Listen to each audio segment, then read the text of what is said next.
Mr. Stink, Chapter 7. A Bucket in the Corner. This operation had to be top secret.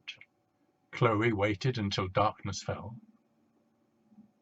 and then led Mr. Stink and the Duchess silently down her street before slipping through the side gate to her garden.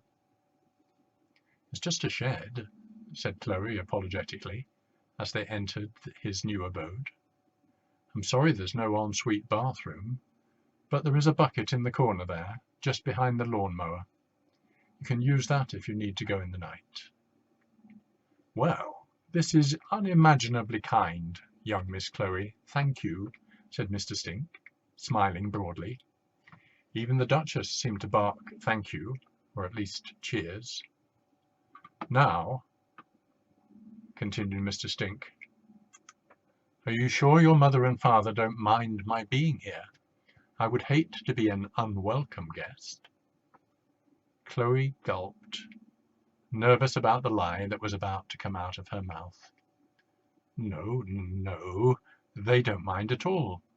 They're just both very busy people, and they apologize that they weren't able to be here right now to meet you in person."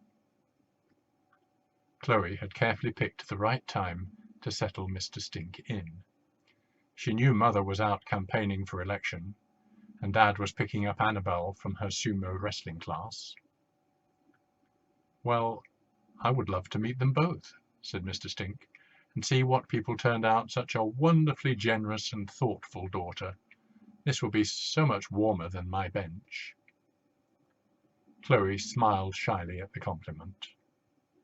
"Sorry, there are all these old cardboard boxes in here," she said. She started to move them out of the way to give him room to lie down. Mr. Stink gave her a hand, lifting some of the boxes on top of each other. When she got to the bottom box, Chloe paused.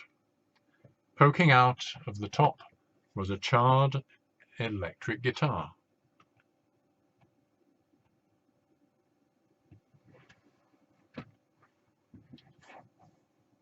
She examined it for a moment, puzzled, then rummaged through the box and found a pile of old CDs.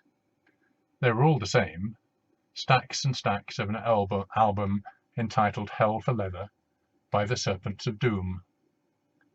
"Have you ever heard of this band?" she asked. "I don't really know any music past 1958, I'm afraid."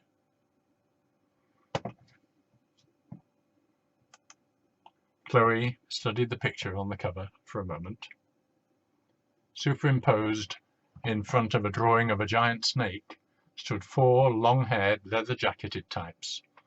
Chloe's eyes fixed on the guitar player, who looked an awful lot like her dad, only with a mess of curly black hair. "I don't believe it," said Chloe. "That's my dad." She hadn't had any idea her dad had ever had a perm, let alone that he'd been in a rock band. She didn't know which was more shocking, the idea of him not being bald, or the idea of him playing electric guitar. "Really?" said Mr. Stink. "I think so," said Chloe. "It looks like him anyway." She was still studying the album cover with a curious combination of pride and embarrassment. "Well, we all have secrets, Miss Chloe. Now, what should I do if I require a pot of tea or a round of sausage sandwiches on white bread, please, with HP sauce on the side? Is there a bell I should ring?" Chloe looked at him, a little surprised. She hadn't realized she was going to have to feed him as well as shelter him. "No, there's no bell," she said. You see that window up there? That's my bedroom." "Ah, yes." "Well, if you need something, why don't you flash this old bicycle light up at my window? Then I can come down and, take your order." "Perfection!" exclaimed Mr. Stink. Being in the confined space of the shed with Mr. Stink was beginning to make it difficult for Chloe to breathe. The smell was especially bad today. It was stinky, even by Mr. Stink's stinky standards. "Would you like to have a bath before my family get back?" Chloe said, hopefully. The Duchess looked up at her master with a look of desperate hope in her blinking eyes. It was the stink that made her blink. "Let me think." Chloe smiled at him expectantly. "Actually, I'll leave it for this month, thank you." "Oh," said Chloe, disappointed. "Is there anything I can get you right now?" "Is there an afternoon tea menu, perhaps?" asked Mr. Stink. "A choice of scones, cakes, and French pastries?" No," said Chloe. "But I could bring you a cup of tea and biscuits, and we should have some cat food that I could bring for the Duchess." "I'm pretty sure the Duchess is a dog, not a cat," pronounced Mr. Stink. "I know, but we only have a cat, so we've only got cat food." "Well, maybe you could pop into Raj's shop tomorrow and buy the Duchess some tins of dog food. Raj knows the brand she likes."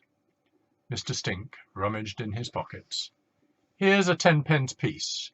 You can keep the change." Chloe looked in her hand. Mr. Stink had actually placed an old brass button there. "Thank you so much, young lady," he continued. "And please don't forget to knock when you return, in case I'm getting changed into my pyjamas." "What have I done?" thought Chloe, as she made her way across the lawn back to the house. Her head was buzzing with more imaginary life stories for her new friend, but none of them seemed quite right. Was he an astronaut who'd fallen to Earth and in the shock lost his memory? Or perhaps he was a convict who'd escaped from prison after serving 30 years for a crime he didn't commit. Or even better, a modern-day pirate who had been forced by his comrades to walk the plank into shark-infested waters, but against all the odds had swum to safety. One thing she knew for sure was that he did really whiff. Indeed, she could still smell him as she reached the back door. The plants and flowers in the garden seemed to have wilted with the smell. They were all now leaning away from the shed, as if they were trying to avert their stamens. "At least he's safe," thought Chloe, "and warm and dry, if only for tonight." When she got up to her room and looked out of the window, the light was flashing already.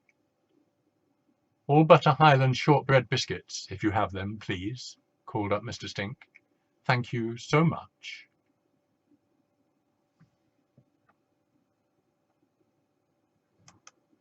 The end of chapter 7.